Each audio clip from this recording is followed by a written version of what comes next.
Let's talk about 3 ways that you can build a healthy support system into your life. Hi, I'm Rochelle Fry. I'm a licensed professional counselor, and this is part 4, the last part of my mini series on how to be less reactive.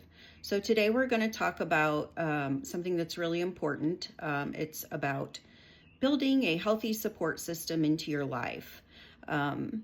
This is one thing that comes up when you do crisis counseling with people. One of the first things you do during an assessment is to identify what is the person's current support system and trying to build that up so that they don't feel isolated and alone. Being isolated and alone tends to exacerbate pathology, and it's always important to have other people that you can interact with. So the first three things. The first thing is you're going to identify the healthy relationships in your life and try to grow those relationships. There are many people who don't have healthy family relationships. If you have a dysfunctional family dynamics, you can't always go to your family or expect stability from your family. So you may need to go outside of your family and find, professional help or just friend groups. There may be times when you just need to go outside of your family to look for emotional support. And that's okay. That's totally fine. A lot of times our support system it's better if we choose what that is anyway. So one way that you can do that is to think about in your mind, where are you putting your energy? Are you putting your energy into relationships that are healthy and that are, people that have good boundaries, people that have realistic expectations of you, and even looking at yourself and thinking about in your relationships with others, are you having realistic expectations of other people, and do you have healthy boundaries with other people? So your goal in that situation is going to be putting your energy into relationships that are healthy. And if you've grown up or you've been in relationships that are toxic or chaotic, sometimes that can feel exciting or even addicting to be around people who live in a state of chaos. So a lot of times people find problematic, they try to get away from the chaos or build, support system of healthy people.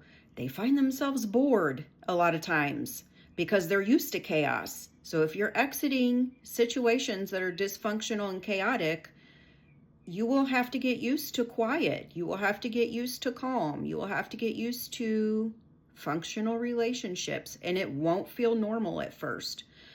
So you'll have to give yourself some time. Step 2, identify the chaotic and toxic people in your life and begin to limit access to those people. Those people, you do not owe them access to yourself. And so the first question a lot of times is, what if they're family? What if they're family? What if it's my own kids? And my answer is the same.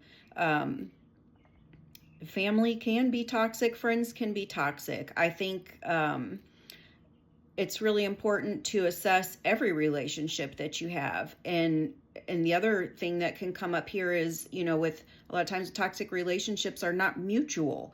If you're putting a lot of your energy into relationships and the energy is not being returned, with the exception of minor children, if, a relationship is not mutual, why are you putting all that energy into it? Think about who is functional and safe and stable in your life, and begin to give your energy to those relationships and begin to withdraw energy from people who are chaotic and toxic. And that's not an easy process. And this brings me to point 3, seek professional help if you need it. When you're navigating to try to build your life and build a healthy system and become healthy yourself and remove yourself from toxic systems, It's a lot to do on your own, especially if you are a person who doesn't have good boundaries and you need to learn how to implement good boundaries. So don't hesitate to seek professional help. You can seek counseling, online. You can seek counseling in person. If you don't want to do, if your issues aren't deep issues, you could even go with a life coach for goal setting or a specific issue. For example, if you're overwhelmed with clutter or your house is chaotic, there are really good life coaches that can help you through cleaning your environment out. There's a lot of different avenues of support that you can seek from professionals. So I definitely recommend that you do that if you feel like it's not something you can do on your own, or if you don't have an adequate support system too, of friends and family, then seeking professional help can kind of stand in the gap and help you get through some of those things and do it in a neutral, non-biased way. So those are my 3 points for building a support system. Number 1, identify healthy relationships and grow them.